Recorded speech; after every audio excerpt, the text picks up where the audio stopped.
नमस्कार मंडळी, मी पूजा. आजचा खास बेत हा तोंडाची चव वाढवणारा आहे बरं.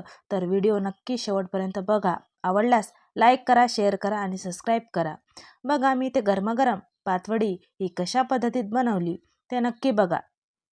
तुम्हाला नक्की आवडेल आणि अशा पद्धतीत तुम्ही नक्की ट्राय करा. तुमच्या मुलांनाही आवडेल आणि तुमच्या घरच्यांनाही. बघा, खूप सुंदर झालेली आहे पातवडी. मी इथे गरमागरम पातवडीचा रस्सा केलेला आहे. ही पातवडी खायला सुंदर आणि अप्रतिम आहे. बघा, मी ते पातवडीसाठी हिरव्या मिरच्या, लसण, जिरं आणि मीठ घेतलं. हे चांगलं बारीक याचं वाटण करून घेतलं. ही पातवडी तोंडाची चव वाढवते. गावरान पद्धतीत माझ्या काही ट्रिक यामध्ये आहे. मी कशी केली ते नक्की शेवटपर्यंत बघा. तर चला कढई ठेवू. कढईमध्ये टाकू तेल, जिरे, मोहरी तडकल्यानंतर इथे मी अर्धा कांदा घेतला आहे. बिना कांद्यातही पातवडी तुम्ही बनवू शकता, पण कांदा टाकल्यानंतर भन्नाट चव त्याला येते. नक्की या पद्धतीत पातवडी ट्राय करा. वाटलेलं वाटण यामध्ये ॲड करायचं, तेही चांगलं परतायचं. खमंग त्याला परतू द्यायचं. तेव्हा चव पातवडीला छान येते बरं. गावरान आणि युनिक आपल्या आईच्या हाताची चव यामध्ये पूर्णपणे उतरते. बघा, हळद टाकली आणि पुन्हा चांगलं एकजीव केलं. छान हळदीसहित छान परतलं. नंतर आवश्यक तेवढं पाणी ॲड करायचं. यामध्ये आपण वरतून मिरचीमध्ये मीठ टाकलं होतं, म्हणून मिठाचा वापर नंतर पाणी ॲड केल्यानंतर कमी टाकायचं. बघा, छान पाणी टाकायचं. छान एकजीव करायचं. कारभाऱ्यांच्या तोंडाला चव नव्हती, म्हणून कारभारी बोलले, काहीतरी चटपटीत बनव बरं. मग पातवडी ही मला खूप आवडली, म्हणून मी ही रेसिपी ट्राय केली. आवडली का तुम्हाला? नक्की ट्राय करा. बघा, कोथिंबीर टाकायचं, चवीपुरतं मीठ टाकायचं आणि पाणी छान उकळू द्यायचं. पाण्याला छान उकळी आल्यानंतर यामध्ये दळलेलं बेसन ॲड करायचं. बघा, दळलेलं बेसन पूर्ण एकजीव करायचं. दोन्ही हात एकसारखे चालवायचे. त्यात कुठल्याही गाठी राहता कामा नये बरं. आपल्याकडे फिरणी असो, कुठलंही साहित्य असो, त्याने एकजीव गरगरं हलवायचं. बघा, पूर्ण एकजीव झालं आहे. मी इथे पळीचाही वापर नेक्स्ट वेळेस करणार आहे. बघा, फिरणीनं जड जातं फिरवण्यासाठी. नंतर पळी घ्यायची, पूर्ण एकजीव करायचं. थोडीशी कोथिंबीर वरून ॲड करायची. 5-7 मिनटं कमी आचेवर हे शिजत ठेवायचं. शिजल्यानंतर एक परात घ्यायची, त्याला थोडंसं तेल लावायचं आणि केलेलं पातवडीचं मिश्रण त्यामध्ये थंड व्हायला ठेवून द्यायचं. बघा, किती सुंदर दिसत आहे. जसं सुंदर दिसत आहे तसं चवीलाही खूप छान आहे. यामुळे तोंडाची चव खरंच वाढली. बघा, थंड झाल्यानंतर पूर्ण मिश्रण हे परातीला पसरवून घ्यायचं. बघा, छान वाफाळलेलं आहे बरं. नक्की ट्राय करा अशा पद्धतीत. माझी पद्धत कशी वाटली हे नक्की मला कमेंटमध्ये सांगा आणि तुम्ही कसं बनवता तेही माझ्यासोबत शेअर करा. बघा, पळीनं एकजीव पसरायचं. नंतर पाण्याचा हात घेऊन पुन्हा थापून घ्यायचं अशा पद्धतीत आणि थंड होण्यासाठी एकीकडे ठेवायचं. त्यावर कोथिंबीर आणि खोबऱ्याचा खीस वरून गार्निशिंगसाठी मी ॲड केला आहे. बघा, किती सुंदर दिसत आहे पातवडी. आवडली का? नक्की या पद्धतीत ट्राय करा. पातवडी थंड होईपर्यंत आपण मसाला करू. हा मसाला पातवडीच्या रश्श्यासाठी करणार आहोत. बघा, तवा ठेवला, कांदा टाकला. कांदा लाल होईपर्यंत तेल टाकून परतायचा. कांदा जसा खरपूस भाजला तशी खरपूस आपल्या रश्श्याला चव येते बरं. भन्नाट ही रेसिपी लागते. काही नाही, कुठलेही जास्त मसाले नाही. आपण घरगुती जे मसाले वापरतो त्याचाच वापर करून आपण इथे पातवडीचा रस्सा हा सोप्या पद्धतीत बनवला आहे.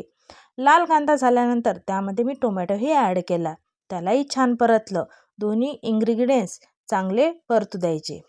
बघा, चांगले परतल्यानंतर त्यामध्ये मी 2 हिरव्या मिरच्या ॲड केल्या आहे. त्यानेही टेस्ट खूप छान लागते.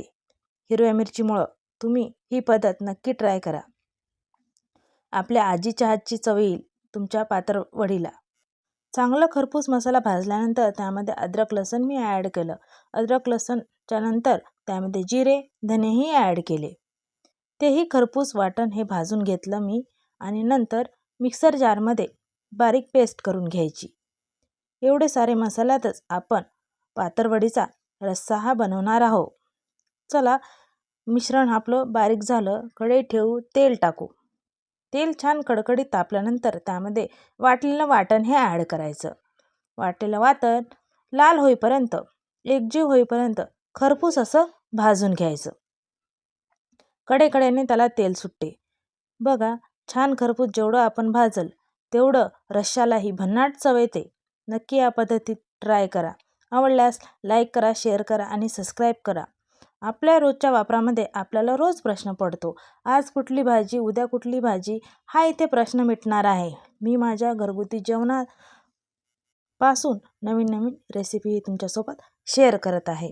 बघा, मसाला लाल चांगला भाजल्यानंतर त्यामध्ये घरगुती मसाले, गोडा मसाला, लाल तिखट, धने पावडर, जिरे पावडर आणि कांदा लसूण मसाला इथे ॲड केला. त्यालाही तेल सुटेपर्यंत छान परतून घेतलं. बघा, कडेकडेने किती छान तेल सुटलं आहे. सुगंधही खूप छान येत होता. आवडलं का तुम्हाला? मसाल्यामुळे हे ॲसिडिटीचे प्रमाण खूप वाढते. या मसाल्यामुळे कुठली ॲसिडिटी होत नाही. भाजीलाही घट्टपणा येतो आणि चवीलाही छान लागते. बघा, छान परतल्यानंतर मीठ थोडंसं ॲड करायचं. आवश्यक तेवढं पाणी ॲड करायचं. एका माणसाचा असो का 4 माणसाचा, स्वयंपाक हे करावाच लागतो. म्हणून अशी रेसिपी तुम्ही रोजच्या रोज काहीतरी नवीन बनवून तुम्ही खा आणि तुमच्या कारभाऱ्यांनाही चारा. तुमचे मुलंही आवडीनं ही रेसिपी खातील. बघा, 4-5 लोकांचं होतं म्हणून मी पाणी तेवढं ॲड केलं. तुम्हाला किती हवं आहे त्याच्यावर डिपेंड आहे, तेवढं पाणी तुम्ही ॲड करू शकता. बघा, छान पाण्याला उकळी येऊ द्यायची. वरून कोथिंबीर टाकायची. दिसायलाही छान आणि सुरेख असा रस्सा इथे रेडी झालेला आहे. बघा, खायलाही सुंदर, भातासोबत, भाकरीसोबत, पोळीसोबत कशाबरोबरही खूप छान लागतो. अशा प्रकारे नक्की करा. तुमच्या तोंडाची नक्की चव वाढेल. इथे आपली रस्सा हा रेडी झाला आहे. इकडे आपण पातवडी कापण्यासाठी घेऊ. हव्या त्या आकारात आपण पातवडीचे वेगवेगळे आकार करू शकतो. ज्या आकारात हवं त्या आकारात आपण खाऊ शकतो. बघा, खूप सुरेख आणि छान पातवडी इथे रेडी झाली आहे. आवडली का तुम्हाला? नक्की या पद्धतीत ट्राय करा. दिसायलाही सुरेख, सुंदर आणि नरम, लुसलुशीत अशी पातवडी आवडली का? बघा, किती छान दिसायलाही दिसत आहे आणि तशीच खायलाही लागत आहे. बघा, इथे गरमागरम पातवडी आणि रस्सा हे भातासोबत, भाकरीसोबत, पोळीसोबत आपण खाऊ शकतो. नक्की तोंडाची चव या रेसिपीने वाढली. अशी रेसिपी नक्की ट्राय करा. आवडल्यास लाईक करा.